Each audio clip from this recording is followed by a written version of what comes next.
संतप्त मानस शांत हों, जिनके गुणों के गान में बेवर्धमान महान जिन विचरे हमारे।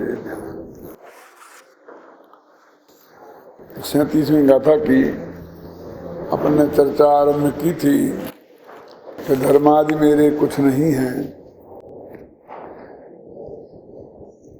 यद्यपि उद्गल द्रव्य भी पर द्रव्य ही है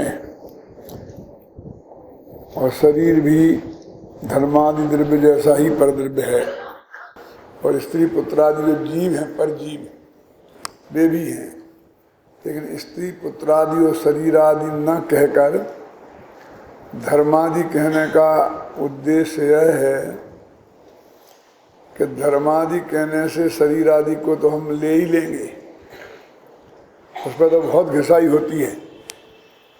स्त्री पुत्रादि मेरे नहीं हैं, जिनने अध्यात्म छू भी नहीं पाया है वो भी स्त्री पुत्र मैं नहीं हूँ, शरीर में नहीं हूँ, इसकी चर्चा से भली भांति परिचित हैं।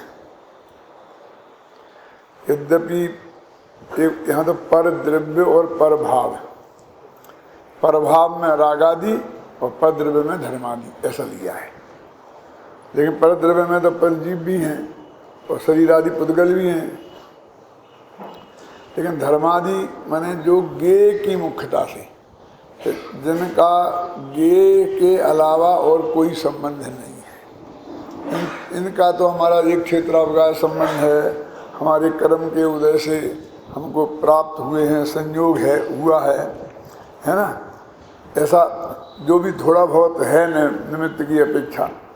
लेकिन यहाँ तो यदि है तो वो गे रूप निमित्त हैं। निमित्त भी दो प्रकार के होते हैं,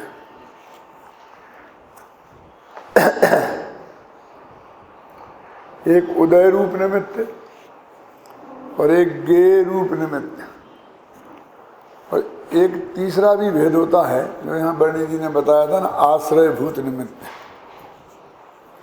फिर थोड़ी चर्चा मैं इसकी कर दूं यहाँ पर।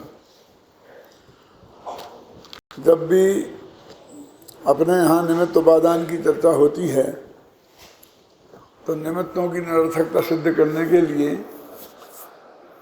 अपन उन सब का उदाहरण देते रहते हैं कि आदिनाथ भगवान का उपदेश सुना मारीच ने, लेकिन उनका कल्याण नहीं हुआ क्योंकि उपादानगत योग्यता नहीं थी, और शेर की पर्याय में चाहे रिधारी मुनिराजों को उपदेश सुनने से हो गई, तो ना तो शेर की पर्याय मारीच की पर्याय से अच्छी है और ना आदिनाथ भगवान, केवल ज्ञानी आदिनाथ भगवान से वे मुनिराज ही ज़्यादा महान थे, है ना। लेकिन एक दफ़े यहाँ मनोहर लाल जी बर्नी आए थे, अपने स्मारक में भी बुलाया था हमने, शायद महाविद्यालय शुरू हो गया था। उन्होंने यहाँ पर गद्दी पे बैठ के एक बात कही थी, वो मैं आपको सुनाना चाहता हूँ कि यहाँ जो भी निमित्त का खंडन होता है वो उन्हीं निमित्तों का होता है जिनका अविनाभाव नहीं है। वे न्याय के विद्वान थे ना, अवोदय रूप निमित्त का अविनाभाव है, उसकी कोई बात नहीं करता है, पर एक आश्रय भूत निमित्त, एक गे निमित्त, क्या मैं जिसके लक्ष्य से राग उत्पन्न हुआ ना, तो उसने तो कुछ नहीं किया, माने हम राग का नहीं, हमको चारित्र मोहिनी का उदय हुआ तो अंदर में राग हुआ, दर्शन मोहिनी का उदय हुआ उसमें एकत्व हुआ, लेकिन जिससे एकत्व हुआ और राग हुआ है उसका तो उसमें कोई योगदान नहीं है, उसे बोलते आश्रय भूत निमित्त। उनका कहना यह था कि आश्रय भूत निमित्तों की गे रूप निमित्त तो अनिवार्य है। धर्म द्रव्य हमारा गेय है और हम उसके ज्ञाता हैं, अभी किसी कर्म के उदय से तो है नहीं, तो ये जो गेय ज्ञायक संबंध है ये तो बिल्कुल अनादि अनंत ही है ना। शुद्ध भगवान भी तो जानेंगे ही, और उनके जानने में भी तो आएगा ही ना धर्म द्रव्य। तो कहते गे, इसलिए निमित्त की जब हम बात करें तो इनकी उपेक्षा नहीं करना चाहिए। और अभी हम इस बात पर ध्यान देंगे तो वो सारे उदाहरण हमारे एक तरफ रखे रह जाते हैं। दुर्भाग्य ये है कि समाज तो कुछ समझती नहीं निमित्त उपादान में, इसलिए तालियां पिट जाती हैं। लेकिन वे तो बहुत बड़े अध्येता थे ना बर्नी जी, और उन्होंने ये बाइफर्केशन करके यहाँ बताया था। अब गे रूप निमित्त की बात, अब ये कहते गे हमारे वो गे हैं और हमने उन्हें जाना, यदि वो गे रूप निमित्त हैं तो उनका हमारा ज्ञान में कुछ सहयोग तो हुआ ना।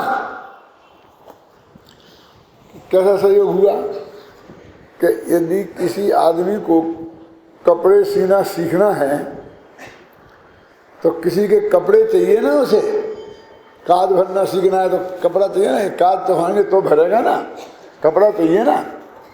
और किसी को बाल बनाना सीखना है तो क्या किन्हीं आदमियों के सिर चाहिए कि नहीं चाहिए। हमने कहा हुआ है लड़का सीखे नाव को और मूल कटे गमार की।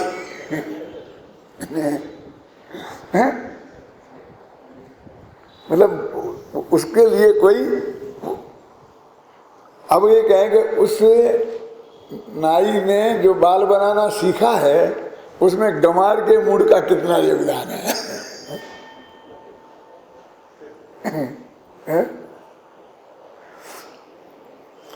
कि हमारे ज्ञान ने जिन गेयों को जाना है उस ज्ञान में उस गेय का कितना योगदान है। तो इस गाथा में सिर्फ ये बताया है कि उसका रंच मात्र भी योगदान नहीं है। जिसे कल मैंने परीक्षा मुख के माध्यम से न्याय की भाषा में आपको बताया था कि गेय से ज्ञान की उत्पत्ति नहीं होती, यानी गेय है इसलिए ज्ञान की उत्पत्ति नहीं हुई। उसका तर्क ये था कि जो गेय नहीं है उसका भी ज्ञान होता है, सामने नहीं है, मतलब कि लोकालोक में कहीं तो है तो उसका योगदान हो गया ना। ऐसा भी गेय जिस लोकालोक में कहीं नहीं है उसका भी ज्ञान होता है। गधे के सिंह का ज्ञान होता है कि नहीं होता है? सबसे ज्यादा तो वही होता है, शास्त्रों में वही काम आता है। ये गाय के सिंह कहाँ काम आते हैं? माने मेरे कहने का मतलब गधे के सिर पर सींग नहीं है तो सींग तो नहीं है ना, फिर ज्ञान कैसे हुआ? इसलिए कहते ज्ञान गेय के रंच मात्र भी अधीन नहीं है, यानी गेय से ज्ञान की उत्पत्ति नहीं होती। ये भेद विज्ञान यहाँ कराया है, क्योंकि तुझे ऐसा लगेगा तो उस गमार के लड़के को धन्यवाद देने का भाव आए बिना रहेगा नहीं, और तुम उसके उपकार से दबे बिना जिस गुरु जी ने सिखाया है वो तो महान है ही, लेकिन जिसने अपनी मूड मेरी सामने रख दी है कि तेरे को जो करना है कर, उसका भी कम उपकार नहीं है। तो तू उस गेय रूप निमित्त के उपकार के बोझ से दब ना जाए, क्योंकि उसने कुछ किया ही नहीं, है ही नहीं, इतनी सी बात है। और वो जो कह रहे दब ना जाए इसलिए कह रहे ये बात नहीं है, बल्कि फैक्ट है वो। अब गुरुदेव और आगे बढ़ाते हैं इस बात को। वो क्या कहते हैं, गेय से तो ज्ञान उत्पन्न नहीं होता, लेकिन गेय छे माटे ज्ञान था एम पढ़ना थी। तो कहते गेय ने कुछ नहीं किया हमारे ज्ञान कराने में, लेकिन वो था इससे मेरे को ऐसा होता है। जरा लोक में देखो आप कि एकदम अकेली सुनसान होती है, अपना घर, ये सड़क, ये हॉल, और सामने भी कोई आदमी तो अपन को डर लगता है नहीं लगता है। और यदि 10 आदमी वहाँ बैठे हों, बीमारी हों, बिल्कुल आधे मरियल हों, कुत्ते भौंक रहे हों, गाय भैंस बैठी हो, और जो बैठ नहीं पाते हों ऐसे मरीज भी हों, तो हमें डर नहीं लगता है। जबकि वो यदि जो हम जिस संकट का हमें डर लगता है उस संकट में भी बिल्कुल सहायक नहीं हो सकते हैं, बल्कि उल्टी उनकी सहायता हमें करनी पड़ सकती है। हम भागना चाहें, आग लग जाए तो पहले उनको उठा के भागेंगे तो हम जलेंगे, और छोड़ के भागें तो लोग हमें कहेंगे बड़ा दुष्ट आदमी। लेकिन फिर भी न मानूं क्यों है, ऐसा है ना।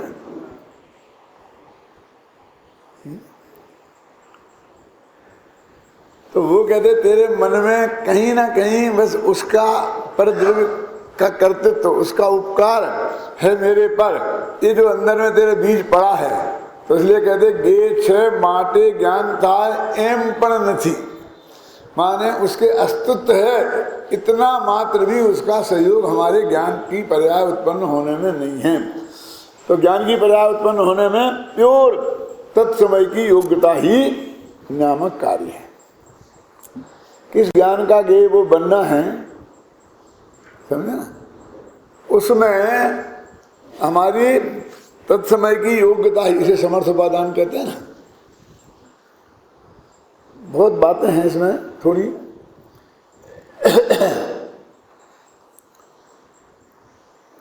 जैसे मैंने भैया संयोग तो हमें वैसे ही मिलेंगे जैसे हमारे कर्म का बांधे होंगे, और जो उनके उदय में आए है वो कर्म हम नहीं बांधे हैं, इस तरह हम बहुत समझाते हैं। लेकिन इसमें बिल्कुल जीरो ही दम नहीं है, घबराना नहीं। क्यों नहीं है छावड़ा जी?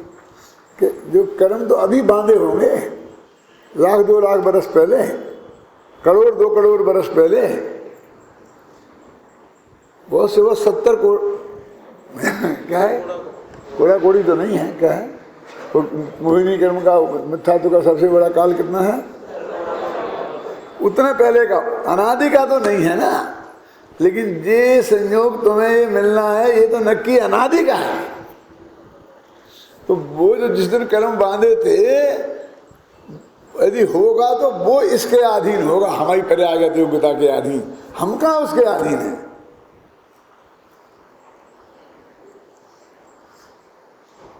ये बताने की क्या जरूरत है? ये बताने की इसलिए जरूरत है कि वो भी कर्म भी परद्रव्य है। फिर आखिरकार वो परद्रव्य वही अपराध मरने का हमारी जो खोटी प्रवृत्ति है, वो जड़ से उखड़ती नहीं है।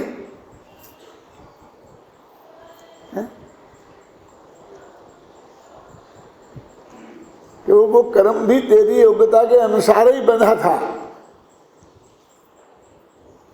तो तत्समय की योग्यता जो समर्थ कारण बोला है, ये बहुत मजबूत इस अर्थ में है। कर्मत बना के यही तो कहना है कि अभी कहाँ कौन सा आयु कर्म बंधेगा, और वो वैसे भव में जाएंगे। और कभी कभी ऐसा लगता है, कहने में लोगों को जरा अटपटा भी लगता है, हमें भी थोड़ा दुख होता है, लेकिन बात कितनी साफ है। क्या मरते समय के परिणाम सुधार लेना, तो जैसे परिणाम होंगे वैसी गति में जाएगा, ऐसा कर लेना। और आगे कान में नमो का मन सुना देना, बस उसके परिणाम सुधर गए। नमो का मन सुनते से चाहे वो चेतन हो, मतलब बेहोश हो, और बस वो गति सुधर जाएगी। ऐसा नहीं है कि वो लंबा चौड़ा क्या बता, कौन से में होता गति बंद है, त्रिभाग में, और उसका गणित वणित लगाते फिरते हैं, लंबा चौड़ा इतने में होगा, इतना होगा, तब होगा। तो एक ही समय में तुम अच्छे कर लेगा, बाकी आगे पीछे गंदे चलते रहेंगे। क्या? अरे इसमें कुछ भी दम नहीं है। वो तेरे को अगली किस गति में जाना है वो तो पहले से नक्की है पतंजलि जी। और जिस समय भी वो त्रिभाग में बनेगा, उस समय उस गति में बनने के लिए जैसे परिणाम होते हैं वैसे ही होंगे। सिर मारना कुछ नहीं होता है।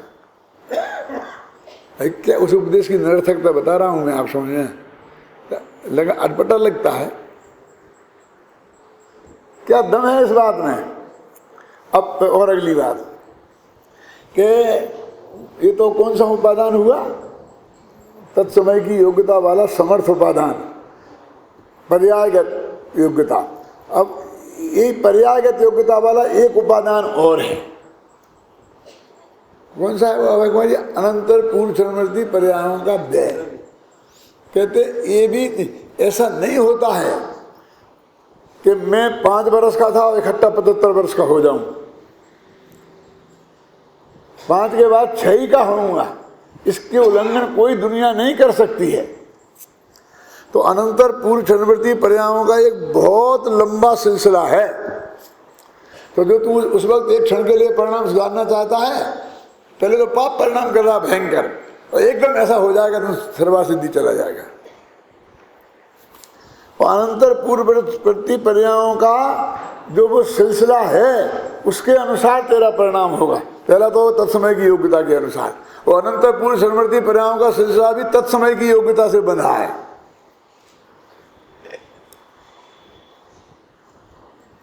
तो उसके जानने से क्या लाभ है कि है वस्तु का स्वरूप, ये लाभ है कि तू ये जान सकता है अभी यहाँ बैठे बैठे कि मैं कौन सी गति में जाऊंगा, कि तेरे परिणामों के तो एक खबर है ना। तो अनंत पूर्ववर्ती परिणामों का सिलसिला उसी के अनुसार जाएगा ना।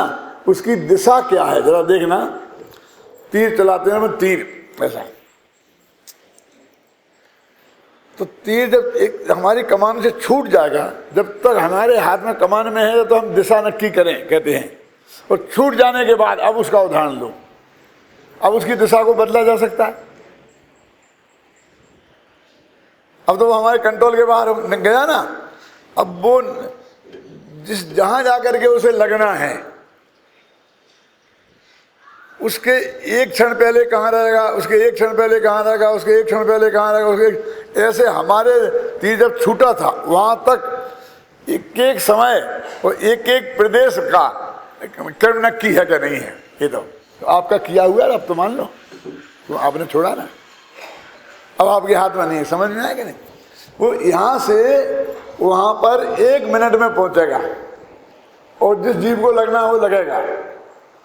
तो 1 मिनट में 60 सेकंड होते हैं ना, तो प्रत्येक सेकंड पे वो कहाँ रहेगा ये अब नक्की हो गया कि नहीं हो गया। तो उसमें तुम चेंज कर सकते हो।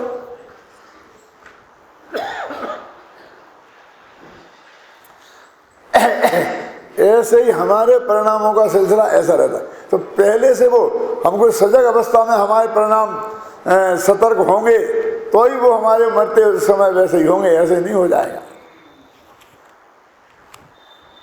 जैन धर्म में ऐसा नहीं है कि उल्टा नाम जपा भगवाना और वाल्मीकि भय ब्रह्म समाना, ऐसा नहीं है जैन धर्म में कि बिना समझे जो कुछ भी होगा हो जाएगा।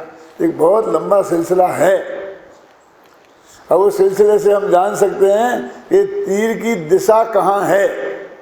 तो आपकी दृष्टि सूक्ष्म हो तो आप जान सकते हैं कि दिशा इस तरफ है तो इधर जाके किसी को लगेगा, और गति यदि आप जानते हो तो कितने समय बाद लगेगा ये भी आप जान सकते हैं।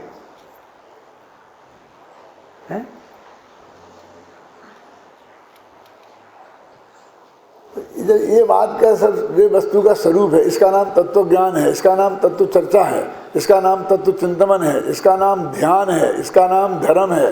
ये मोक्ष का कारण है।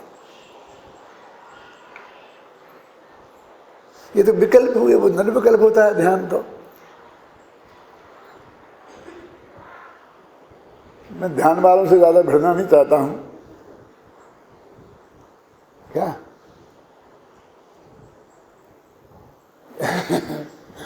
लेकिन मैं ये कह रहा हूं आप ये समझो, ये ध्यान है। ये मोक्ष का मार्ग है कैलाश जी, इससे धर्म होगा। इसमें से अकर्तृत्व आएगा। अकर्तृत्व आएगा, वो कहां से आएगा? इस चिंतन से, इस मनन में से आएगा।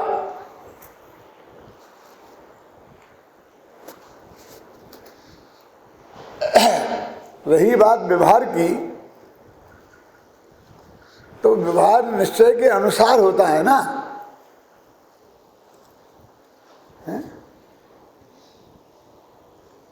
और श्रद्धा के अनुसार होता है ना। अब श्रद्धा तो ऐसी रहे कि कोई द्रव्य किसी का कुछ नहीं करता, और भगवान भी परद्रव्य तो वो हमारा कुछ नहीं करता। और व्यवहार ऐसा रहे तो उसे व्यवहार कहेंगे, तू करता है मैं करूंगा, तू करता मेरा करता, ये व्यवहार होगा क्या जी? ये व्यवहार होगा।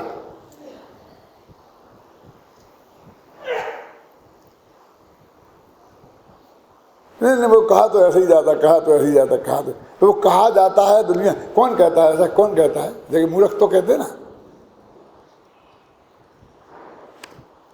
अच्छा खैर जाने दो, कहा जाता होगा। लेकिन यदि एक कहा जाए कि भगवान तुम बिल्कुल जगत का अकर्ता है, अभोक्ता है, तुम कुछ नहीं करता है, और ऐसा बहुत बढ़िया स्तुति बनाई जाए अभय कुमार जी, तो ये स्तुति और वो स्तुति को तुम करता है, कौन बढ़िया होगी? दोनों में से बढ़िया कौन होगी? बोलो संजय, संजीव, क्या समझ में है? हम उस झगड़े में नहीं पड़ते हैं कि वो होगी कि नहीं होगी, लेकिन बढ़िया कौन होगी ये बताओ। समंतभद्र के स्तोत्रों में क्या है? वस्तु स्वरूप ही बताया ना, भावई कांते पदार्था नाम अभावा नाम पन्नवात सर्वात्मकम अनादंतम स्वरूपम ताबिकम कार्य द्रव्य मनादि सात प्राग भाव से निन्नवे प्रध्वंस प्रत्यवे अनंत ताम ब्रजेत, है ना? ये क्या है? ये वस्तु का स्वरूप है ना, तो ये स्तुति है कि नहीं? तो ये स्तुति समंतभद्र ने की, उससे ज्यादा पुण्य बनेगा कि तुम्हारी तो भगवान तूने ये किया, तूने ये किया, तूने ये किया, इससे बनेगा। तो अपन घाटे का सौदा क्यों करें? जब इससे ज्यादा होता तो यही करें ना।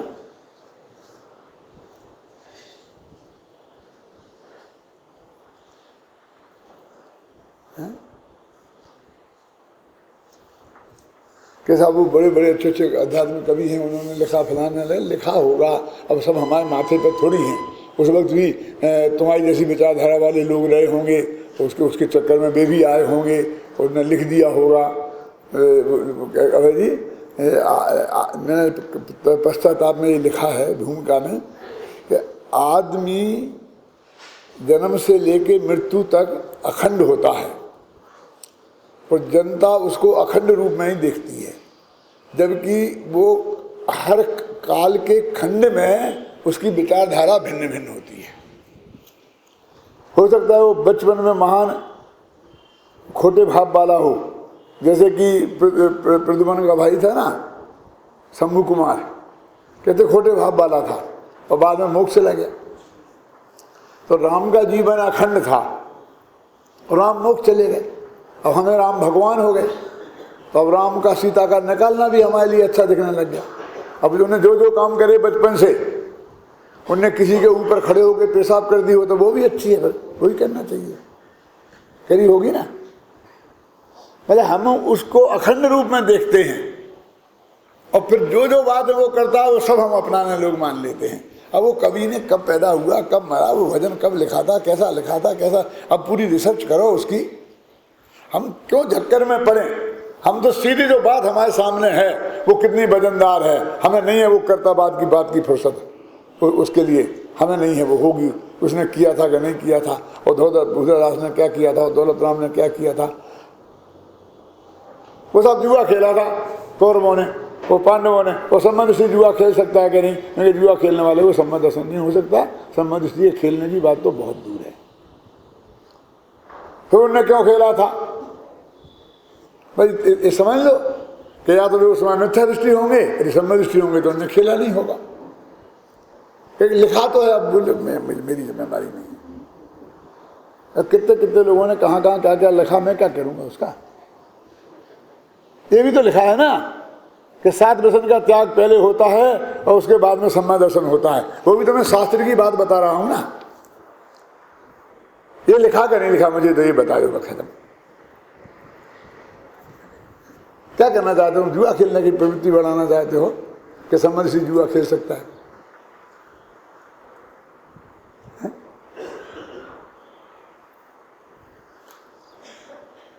तो व्यवहार उसे कहते हैं जो निश्चय का प्रतिपादक हो, जो निश्चय के अनुरूप हो।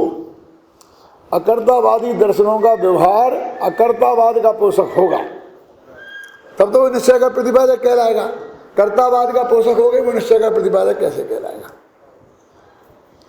इस बात पे हमें बहुत गंभीरता से विचार करना चाहिए। अपन लोग जब तक हैं, अपनी बात चलेगी तब तक जितना इस दिशा में काम हो जाएगा वो हो जाएगा, नहीं तब तो उसी दिशा में ही बहने वाली है गंगा, तो है ना। नहीं तो स्वरूप तो फिर सुधरने वाला नहीं है। इससे और आगे बिगड़ने वाला, और बिगड़ता जाएगा हैं? और फिर भी बिगड़ेगा तो बिगड़ेगा, कम से कम हमारी वाणी तो उसमें निमित्त नहीं बने, हमारा नाम तो उन मूर्खों की लिस्ट में नहीं लिखा जाए। कोई भविष्य में ये हमसे भी ये तो नहीं कहे कि पंडित हुकुमचंद ने भी तो ऐसा लिखा है, प्रवचन में ऐसा सुना था टेप में करता है, और भगवान से कहा तूने ये किया, तूने ये किया।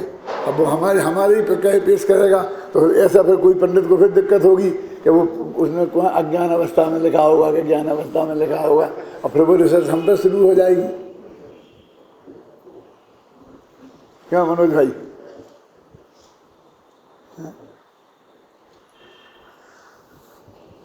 मैं वो पढ़ना चाहता हूँ आज, जो अपनी एक गाथा पढ़ने पड़ी, उस पर मैंने जो कमेंट्री लिखी है वो पढ़ करके मैं आगे बढ़ूंगा, क्योंकि गाथा पर मैं काफ़ी बोल चुका कल।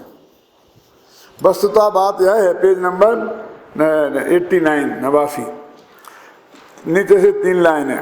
वस्तुतः बात यह है कि आत्मा स्वभाव से ही स्वपर प्रकाशक है, अतः वह स्वभाव से ही स्व को भी जानता है और पर को भी जानता है। वह पर को पर के कारण नहीं जानता। देखो ये बात, पर को पर के कारण नहीं जानता, अपितु अपने स्वभाव के कारण ही जानता है।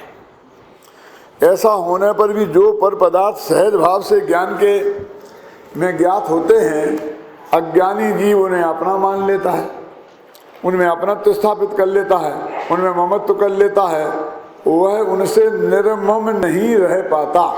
अपन निर्मम बोलते कठोर आदमी है, हत्या करे तो कठोर है, निर्मम माने ऐसे।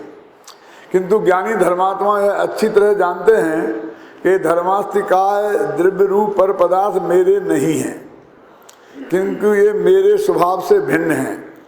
मैं टंकोत्कीर्ण ज्ञायक स्वभावी हूँ, स्वयं के लिए अंतरंग तत्व हूँ, और ये मुझसे भिन्न बहिरंग तत्व हैं। आचार्य देव कहते हैं कि भले ही ये ज्ञान में तदाकार होकर डूब रहे हों, ज्ञान में तदाकार है ना, अत्यंत अंतर्मग्न हो रहे हों। अब बहिर तत्व कह रहे हो, अंतर तत्व कहा था, ये अंतर्मग्न हो रहा है, फिर वो अंतर्मग्न आ गए यहाँ। तथापि ये मेरे नहीं है। अब ऐसे हो गए, तदाकार हो गया, एकाकार हो गया।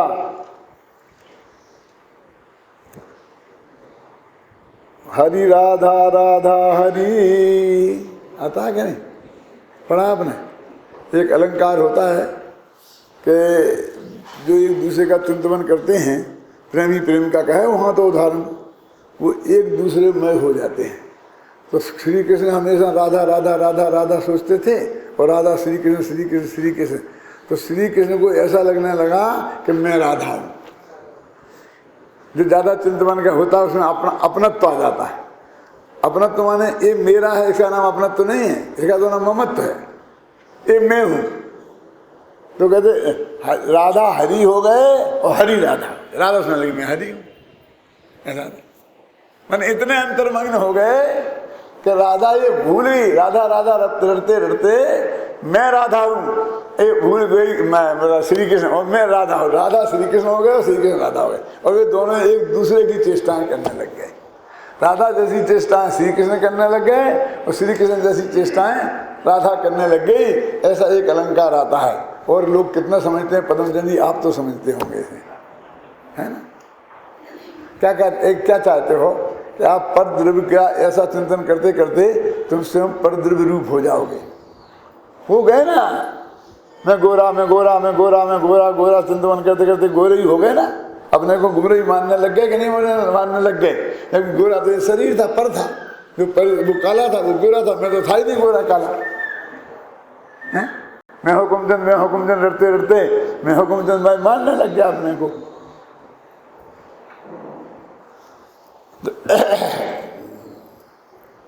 आचार्य देव कहते हैं कि भले ही ज्ञान में तदाकार होकर डूब रहे हों, अत्यंत अंतर्मग्न हो रहे हों, तथापि ये मेरे नहीं हैं।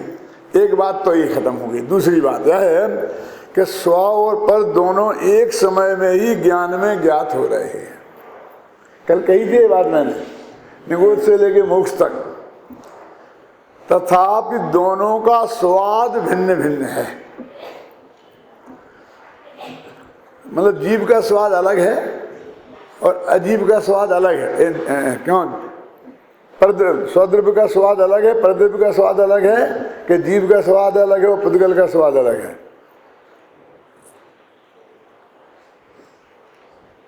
तो बोलिए कि मेरा स्वाद अलग है और इनका स्वाद अलग है, तो मैं माने जीव नहीं है यहाँ। क्यों? कि जीव तो तुम भी हो, तो तुम्हारा स्वाद मेरे को गेय रूप में आता है और मेरा स्वाद गायक रूप में आता है। ये बात मैंने कहना चाहता। अब अंतर समझ में आया कि नहीं आया? जीवत करेंगे तो जीव इधर सारे स्त्री पुत्र आदि इधर को लौट के गिर के आ जाएंगे अपने पास। भिन्न भिन्न स्वाद के कारण मैं धर्मादि अजीब द्रव्यों में और मेरे से भिन्न जीव द्रव्यों के प्रति पूर्णता निर्मम हूं। ये बात मैंने इसमें लिखी है। अब कितनी लोग ग्रहण कर पाएंगे मैं नहीं जानता। इसलिए पढ़ने के साथ सुनना भी उतना ही अधिक महत्वपूर्ण है। मेरे पास कल एक फोन आया था रात को 11 बजे, वो है ना संजय दोसा वाला, उसका, कि दादा धर्म के 10 लक्षण किन किन लिखी हैं और धर्म के 10 लक्षणों पे किन किन ने लिखे हैं। लेकिन मुझे तो ज़्यादा मालूम नहीं है, 2-4 बताए मैंने। सदाशिवदास जी का है, ये है वो है, नहीं मैं सब इकट्ठे करके फिर उस पर स्टडी करना चाहता हूँ। मैंने कहा तुम अखबार में निकाल दे कि मैं स्टडी करना चाहता हूँ, जहाँ जिसके पास जो हुई मुझे बताएं, मैं उनसे प्राप्त कर लूँगा।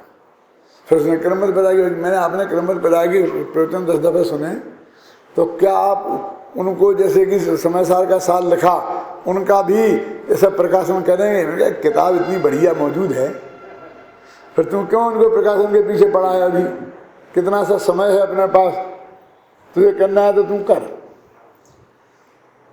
बोले साहब वो कोई दूसरा नहीं कर सकता।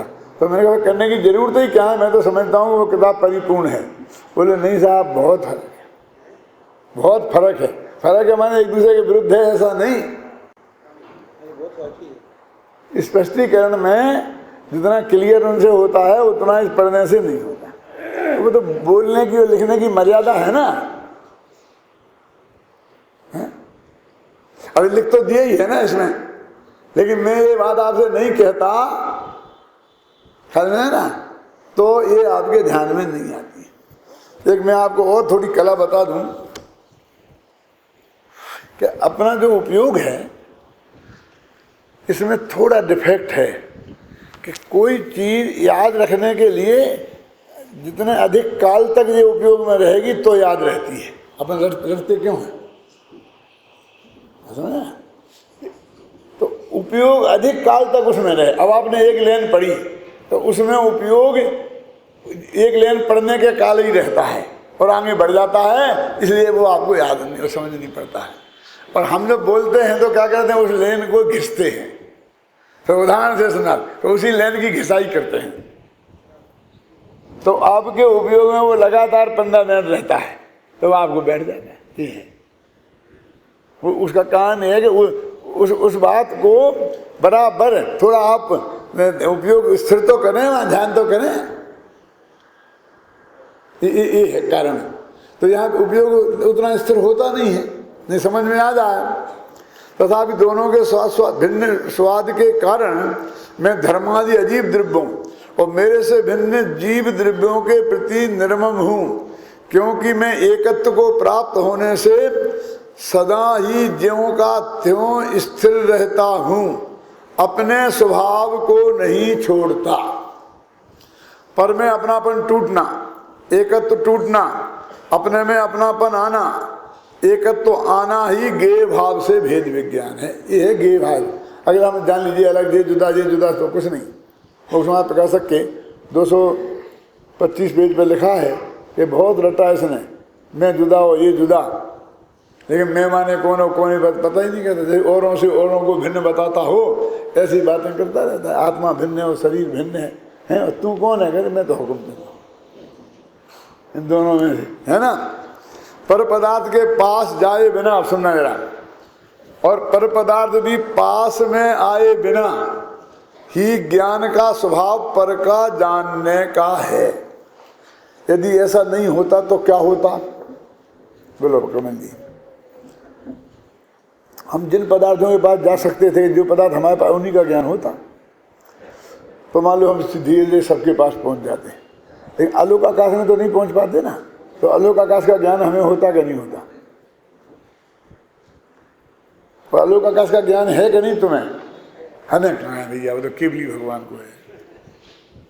अरे भाई, तुम्हें शास्त्र पढ़ के जो ज्ञान है वो श्रुत ज्ञान भी ज्ञान है, वो अज्ञान का भेद नहीं है। आगम भी प्रमाण है अपने यहाँ, है ना। और वो ज्ञान है माने प्रमाण है, माने सम्यक ज्ञानम प्रमाणम, माने वो सम्यक ज्ञान है। तो आकाश को यहीं बैठे बैठे तुमने जान लिया कि नहीं? क्यों जान लिया?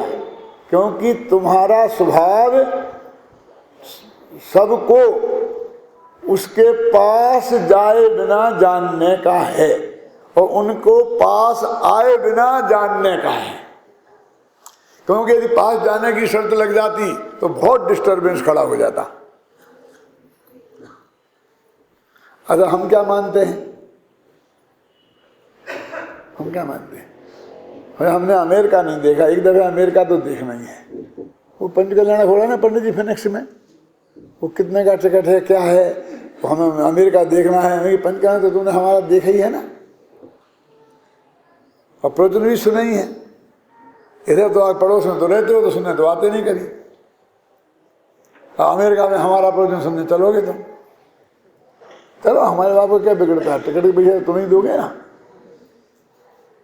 नहीं नहीं, वो थोड़ा घुमाएंगे। मैंने कहा भैया उस वक्त इतनी सर्दी पड़ती है कि जम जाओगे। 0 से भी 10-20 नीचे चली जाती है। क्या? अब वो साहब एक दफे उनसे भी मैं कहता हूँ कि वे आएंगे, घूमने के चक्कर में रहेंगे।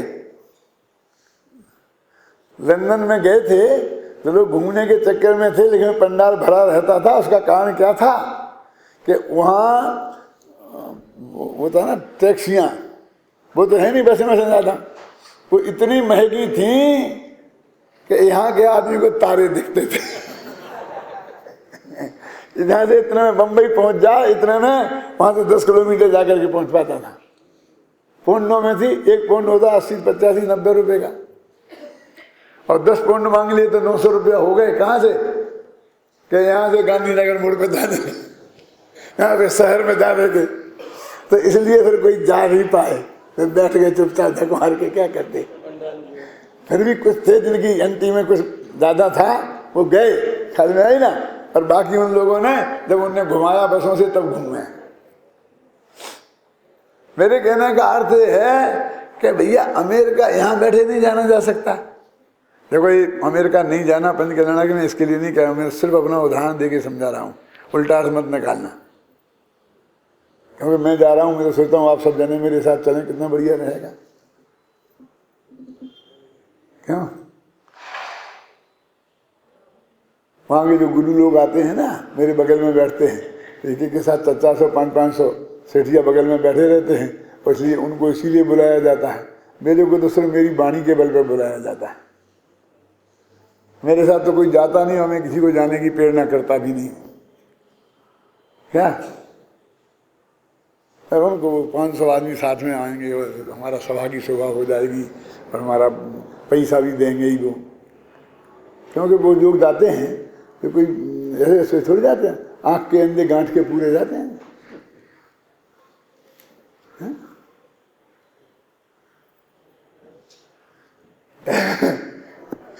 तो आदि अमेरिका जानने के लिए अमेरिका जाने की कहाँ जरूरत है? तो अमेरिका ही नहीं आ जाएगा, अमेरिका को यहाँ आने की कहाँ जरूरत है? क्यों? तेरे ज्ञान में ऐसी सामर्थ्य है कि तू यहाँ बैठा रहा, अमेरिका में हो, तू अमेरिका को जान ले। वो तो क्यों? जब केवल ज्ञान हो जाएगा तो सब अमेरिका दिख जाएगा। क्यों तुझे आकुलता करता है? अभी नहीं, तब की बात है, तेरे श्रुत ज्ञान में इतनी ताकत है, तो 2 किताबें पढ़ अमेरिका के बारे में, तो जो घूम घूम के आए हैं ना मूर्खानंद लोग, उनसे ज्यादा तू अमेरिका के बारे में जान लेगा। क्यों नहीं होता है? अमेरिका की हिस्ट्री पढ़े, अमेरिका की ज्योग्राफी पढ़े हैं, अमेरिका का कैसे लोग हैं, क्या करते हैं, कैसा आचरण है, कैसी प्रवृत्तियां हैं, ये सब पढ़ने से ये ज्ञान होता ना अमेरिका का नहीं होता है? वो श्रुत ज्ञान है क्या नहीं है? बोलिए, जाना जा सकता है क्या नहीं? और वहां जाके क्या देखेगा? क्यों क्या देखता है मालूम? एक बस में बैठा लेंगे और न्यूयॉर्क में एक चक्कर लगवा देंगे और न्यूयॉर्क देख लिया बस में से।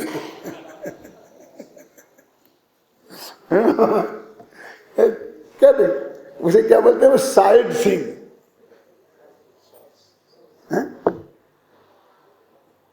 जयपुर आए, हवा महल देख लिया, सिटी पैलेस देख लिया, आमेर का किला देख लिया, जयपुर देख लिया।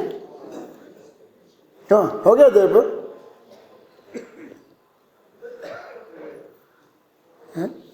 टोडरमल स्मारक देख लिया, हो गया जयपुर। मेरे कहने का मतलब हमने 50 साल 41 साल से यहाँ रह रहे, हमने भी जयपुर नहीं देखा भाई पूरा, तुम क्या देख लोगे? और जितना जान ले तुम भी जान सकते हो, हम भी जान सकते हो, उसमें क्या दम है। गेयों को यदि ज्ञान के पास जाना पड़ता होता और ज्ञान को गेय के पास जाना पड़ता होता तो ये जानने वानने का काम बहुत गड़बड़ हो जाता। ये संभव नहीं था, ऐसा स्वभाव नहीं है। पर पदार्थ के पास जाए बिना पर पदार्थ भी पास में आए बिना ही ज्ञान का स्वभाव पर को जानने का है, परंतु इस पर को जानने का पर के साथ कोई संबंध नहीं है, क्योंकि पर को जानना भी तो आत्मा का स्वयं का ही स्वभाव है। एक गाथा में ये बताया है। अब इसके बाद में वो निष्कर्ष का काव्य कहते हैं। मैं 38वीं गाथा से इसके बाद में यहाँ देवलाली जाऊंगा ना दिवाली पे, तो वहाँ 38वीं गाथा चलाऊंगा। इसलिए मैं कलश यहाँ पूरा कर देना चाहता हूँ, आप लोगों की अनुमति हो तो।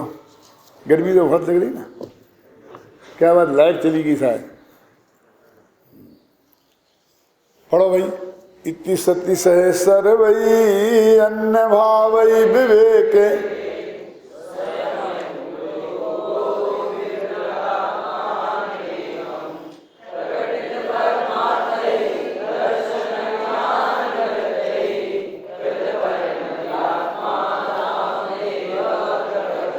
हिंदी।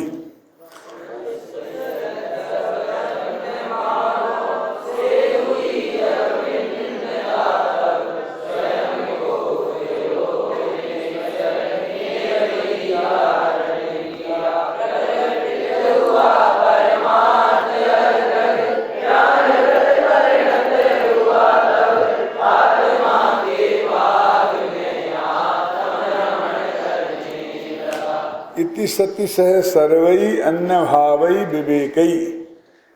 इति माने इस प्रकार, इस प्रकार माने हमने पहले से समझाते आए हैं, माने 37 गाथा तक कि जो बात हमने आपको समझाई है। इति सति सर्वई, वास्तव में एक कलश कोई 37वीं गाथा का कलश नहीं है, ये तो यहाँ अब तक की विषय वस्तु का उपसंहार का कलश है। अन्य भावई सर्वई, सब अन्य भावों से हमने विवेक किया। विवेक किया माने हमने ये जाना कि ये मैं नहीं हूं। अन्य भावई विवेके, है ना। और स्वयं हमने अपने उपयोग में अपनापन धारण किया, है ना।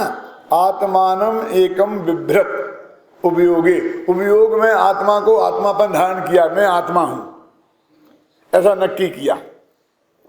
ये सब अन्य भाव हैं और मैं आत्मा हूं, तो मेरा परमार्थ प्रकट हो गया। परमार्थ प्रकट हो गया मैं दर्शन ज्ञान चारित्र प्रकट हो गए, माने भगवान आत्मा मेरे ज्ञान का गेय बन गया, श्रद्धा का सिद्धेय बन गया, और आचरण में आ गया, माने ध्यान का ध्येय बन गया। प्रकटित परमार्थ ही, है ना। दर्शन ज्ञान वृत्ति, दोनों बातें कह दी। देखो मैंने कल परसों बताया था कि एक ही बात को दो तरफ से कहा जाता है। उसी को कहते हैं कि आत्मा प्रकट हुआ और उसी को कहते हैं दर्शन ज्ञान चारित्र प्रकट हुए। आत्मा को देखा, आत्मा को जाना और आत्मा का ध्यान किया। तो इसमें आत्मा ही आत्मा तीन जगह रहा ना, तो आत्मा को देखा जाना तो आत्मा ही प्रकट होगा ना। और अब कहते हैं कि जो प्रकट हुआ उसका क्या नाम है? वो देखा उसका नाम दर्शन, जाना उसका नाम ज्ञान, और जो ध्यान हुआ उसका नाम चारित्र्य। तो दर्शन ज्ञान चारित्र्य प्रकट हुआ। चाहे उसको आत्मा प्रकट हुआ कहो और चाहे दर्शन ज्ञान चारित्र्य प्रकट हुआ कहो, एक ही बात है। अब उसकी समझ में नहीं आता आत्मा प्रकट हुआ कि दर्शन ज्ञान चारित्र्य प्रकट हुआ, तो फिर क्या दर्शन ज्ञान चारित्र्य प्रकट क्या हुआ? कि उसे जाना देखा जाना कि समझ में नहीं आया, तो फिर वो कहा कि समझना प्रकट हुआ तो अष्ट दोष, अष्ट अंग प्रकट हुए और 25 दोषों से रहित हुआ, और सम्यक ज्ञान प्रकट हुआ तो संशय विपर्य व्यवसाय से रहित हुआ, और सम्यक चारित्र्य प्रकट हुआ तो फिर 28 मूलमूल रूप सब लंबा लंबा विस्तार किया। तो गाड़ी न मालूम कहाँ की कहाँ पहुँच गई। अब क्या करें, उसको विस्तार से समझाते हैं तो उस रूप में चारित्र्य प्रकट हुआ तो मैंने क्या कहा, हम कहेंगे अनुवृत्त महावृत्त प्रकट हुआ। तो आत्मा प्रकट हुआ माने आत्मा उसके ध्यान का ध्येय बन गया, माने आत्मा ही में उसकी रमणता हो गई। समझे ना, इतनी सी बात चारित्र का नाम है। अब इसको विस्तार में जाते हैं तो वो सब व्यवहार खड़ा हो जाता है। इसलिए तो व्यवहार को प्रतिपादक कहते हैं। वो कहते आत्मा राम प्रकट हो गया। क्या प्रकट हो गया? आत्मा राम के संबंध से ज्ञान प्रकट हो गया। क्या हो गया संबंध से ज्ञान? कि आत्मा को जाना ना, हो गया ना वो। क्यों? एक भाई मेरे पास आए, पूजा करके बहुत मगनता से, एकदम आनंद से, अब बोले पंडित जी एक बात बताओ, सच्चे हृदय से बताना। मैंने कहा हाँ बिल्कुल बिल्कुल पक्का कह रहे, कसम खा लें पर अदालत जैसी, जो कुछ कहूँगा सत्य कहूँगा और सत्य के अलावा कुछ नहीं कहूँगा, लेकिन तुझे सत्य सुनने की ताकत है? तो मेरे से तो कसम दिला रहा है कि सत्य बताना, फिर मैं सत्य ही बताऊँगा। बोल कि ये जो हमने पूजा पाठ किया इसका फल हमें मिलेगा कि नहीं मिलेगा? इसका फल हमें मिलेगा कि नहीं मिलेगा? क्या कपूर चंद जी? मैंने क्या कहा? तुझे इसका फल मिला नहीं? ये कैसे, क्या है? तुझे मिला नहीं क्या फल? हमारे यहां तो ऐसा होता ही नहीं। क्यों? तुझे फल मिला नहीं? नहीं साहब कुछ नहीं मिला। तो फिर कभी नहीं मिलेगा। अब तूने गलत जगह काम किया, अब नहीं मिलेगा कभी। यदि तुझे अभी मिला हो तो भविष्य में भी मिलेगा। एक ही चक्कर कि तुझे भगवान की, तूने भक्ति पूजा की तो आनंद आया कि नहीं आया? बोल, तेरा मन विषय कसाय से हटा कि नहीं हटा? तेरे चित्त में शांति हुई कि नहीं हुई? तो मिल तो गया फल, और क्या चाहिए था तेरे को? फल तो मिल गया।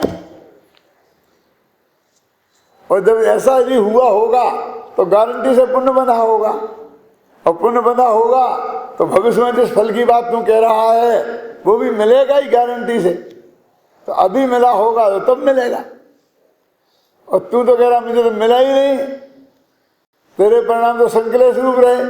बड़ी गर्मी थी, पसीना आ रहा था, मैं तो ऐसा भरा किया, एक दो बजे खड़ा रखते हैं, 13 पंथी हो गए हैं, हम तो बैठ के करने पूजा वाले, खड़े खड़े करके थक गया, इस पैर में ये हुआ वो हुआ। अब पंडित जी हमसे तो होता नहीं है, बहुत पहले हमने बहुत किया है, अब हमसे है? होता नहीं है। तो तू तो रोता है, दुख हुआ है, तो दुख हुआ है तो उसका ध्यान हुआ हो तो पाप बना होगा, तो भविष्य में डंडे पड़ेंगे।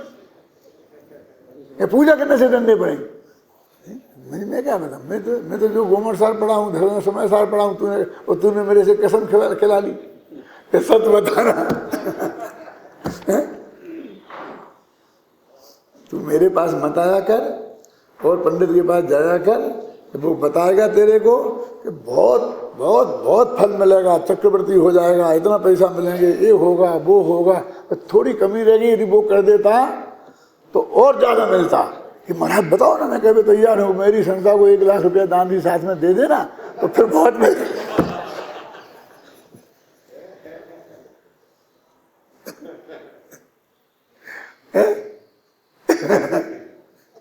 क्या क्या बात कर रहा है? जो वो तो उसका स्वरूप बता रहे, आत्मा परमार्थ प्रकट हो गया। वो कहते देखो, अब तू डिटेल पूछेगा तो वो जिसको परमार्थ प्रकट होता है उसका बाह्य आचरण कैसा होता है वो उसका स्वरूप बताएगा। और व्यवहार में और क्या क्या बताएं, बोलिए, और व्यवहार में उसे क्या बताएं? क्या उसे देव साधुओं की भक्ति होगी, शास्त्र का की महिमा आएगी, स्वाध्याय करेगा, तो इनके प्रचार प्रसार में अपना जीवन लगाएगा, तन मन धन लगाएगा, वो ये सब उसकी प्रवृत्ति है। क्यों? अब ये तो बाहर बाहर की चीजें हैं, तू बाहर बाहर की नकल कर लेगा और अंदर में वो परमार्थ प्रकट होगा नहीं, और फिर कहेगा मेरे को नहीं हुआ तो मैं क्या करूंगा उससे? क्यों तो मैं बताई क्यों? अरे ये तेरी समझ में नहीं आता था तो उसका अंतर्बाह्य जीवन कैसा होता है इसलिए हमने ये बताया था। क्या तू ऐसा कर तो तेरे को ऐसा मिलेगा, ऐसे लोभ देने के लिए नहीं बताया था। जैसा लिखा है पुण्य बंधेगा तो ऐसा सब संयोग मिलेंगे, तो वो मिलते हैं ना, तो बताए थे। लेकिन वो संयोग मिलना अच्छी चीज नहीं है, वो संयोग में अपनापन करेगा तो मरेगा। तेरे आंगन में बहुत बढ़िया विश्व वृक्ष उगेगा, इतनी बढ़िया छाया होगी, ख्याल में आया ना, फल इतने सुंदर होंगे कि देख के तबीयत खुश हो जाएगी, लेकिन खा मत लेना नहीं तो मरेगा। ये लिखा है, कहाँ लिखा, कहाँ लिखा? हम तो तुम्हारे मुंह से सुना, इंद्रिय की भोग मधुर विशेषम। ये इंद्रिय के भोग हैं, ये मधुर हैं, लेकिन विषम, एक मीठा विष होता है, ये खाने में अच्छा लगता है और तत्काल खत्म हो जाता है, एकदम उसी वक्त मोक्ष हो जाता है, क्यों मर जाता है। तो ये मिलेंगे, ये पुण्य का है, इसका फल क्या है? भोग मिलेंगे। तो भोग, इंद्रिय के भोग विष है ना, इन्हें खाएगा तो मरेगा कि नहीं मरेगा? अब ये मिलेंगे कि नहीं, ये मिलेंगे कि नहीं, तो तेरी तो इच्छा ये है। मैं कहता हूं कि ये तो हमको कहना पड़ता है कि मिलेंगे, क्योंकि मिलते हैं, लेकिन दुख है इस बात का कि ये मिलते हैं, हैं? और तुम्हें मिल जाता, लेकिन तूने वो अंतिम छंद बोला था ना, उसमें सब गड़बड़ हो गई। उसमें क्या किया था कि तूने ये लिख दिया कि ये मुझे नहीं चाहिए, किसी दूसरे को दे देना। अब वो तो तेरे नाम से लेकर दूसरे के नाम पर ट्रांसफर कर दिया। कि मैंने कब कहा? बोल रहा था ना, इंद्रादि के पद नहीं चाहूं, विषयन में नाही लुभाऊं, रागादि के दोष हरि दे, परमात्मा में निज पद दीजे। कहा था ना तूने? क्या ये तो बोला था, पंडित जी ने बुलवाया था, हम क्या करें, हमें पता होता है ऐसा होगा तो हम बोलते ही नहीं। मैंने कहा वकील साहब कहें कि अदालत में जाके कहना कि मेरे को कुछ नहीं चाहिए, जो कुछ मेरा केस जीत गया हूँ, वो संपत्ति मिली है, वो मुझे बिल्कुल नहीं चाहिए, वो सरकारी खजाने में जमा करा दो और गरीब बच्चों में उसके काम में लेना। ऐसा अदालत में बोल के आएगा और फिर क्या वकील साहब ने कहा था, चलेगा? तो तुम ऐसा करके आया ना कि तो इंद्रादिक पद नहीं चाहिए, तो ना तुम प्रधानमंत्री बनेगा, ना गृह मंत्री बनेगा, ना ये बनेगा, ना कोई समाज का अध्यक्ष बनेगा, ना मंत्री बनेगा, ना कुछ नहीं बनेगा। वो एक काम खत्म हो गया।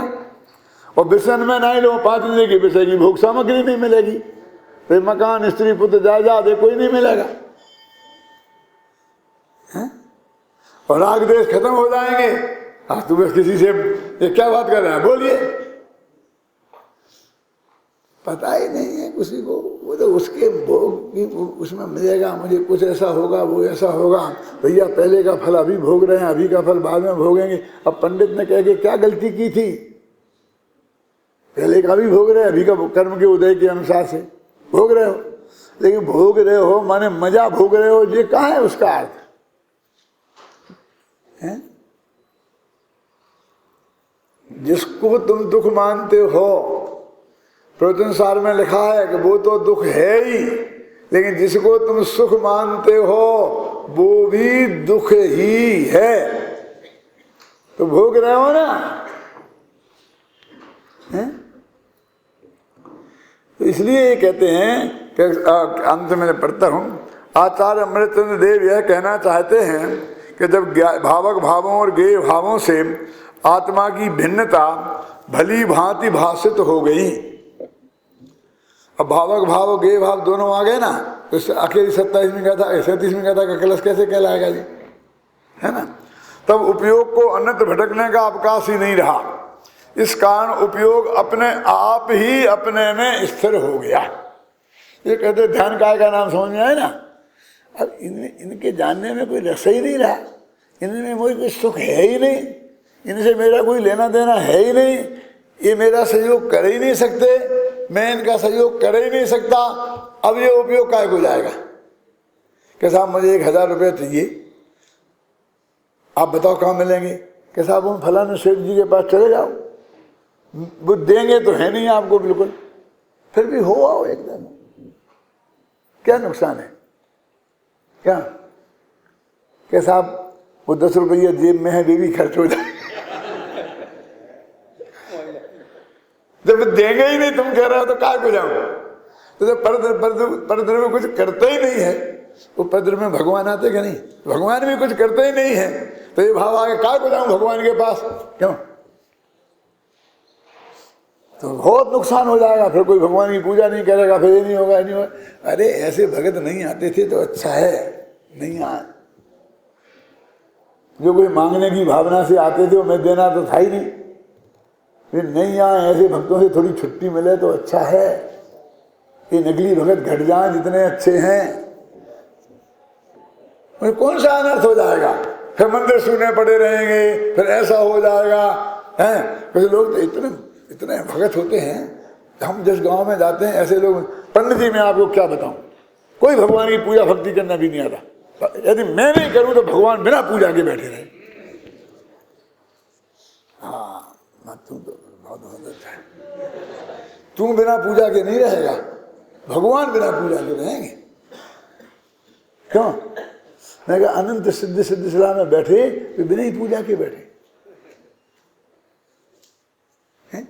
मैंने कहा भगवान की पूजा नहीं होगी तो कुछ नहीं हो, क्या कह रहे। एक वो पंडित जी आए थे ना, जो घुटी टान वाले, वे कह रहे थे कि भैया पूजा नहीं होगी मंदिर की तो वहाँ पाप लगेगा, मैंने मंदिर बनाएंगे तो उसमें मेरे बहुत बनाया अमेरिका में मंदिर के, नहीं हम रोजीना नहीं कर पाएंगे, ऐसा नहीं हो पाएगा, वैसा नहीं हो पाएगा। अब पूजा कर नहीं पाओगे तो बना काय को रहे, वो तो हम स्वाध्याय तो कर नहीं पाएंगे, स्वाध्याय मंदिर काय को बना रहे, ध्यान कर नहीं पाएंगे तो ध्यान मंदिर काय को बना रहे, क्यों। अरे तेरे को की बात है, तेरे हित के लिए करना हो तो कर, और भगवान बैठे रहेंगे तो कोई फर्क नहीं पड़ता। लेकिन मैंने कहा भैया मैं तेरे से कह रहा हूँ, गुप्त बात है, किसी दूसरे से मत कहना।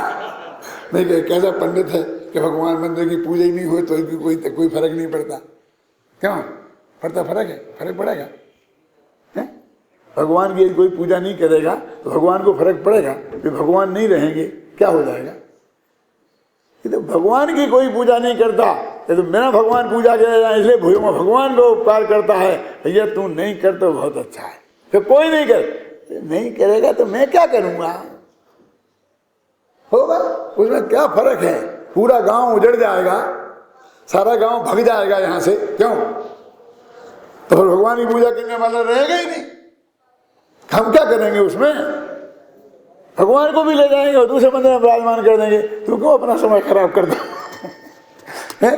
मेरे कहने का अर्थ यह है कि पवित्र भावों से आत्मा के कल्याण के लिए भगवान की पूजा भक्ति करना, समझ के सोच के करना, शुद्ध सात्विक। और वो बात तू सचमुच जो बोल रहा है, तो तेरी कहने की भावना है कि नहीं है, उसको विचार करके करना, तेरे को धर्म अवश्य होगा।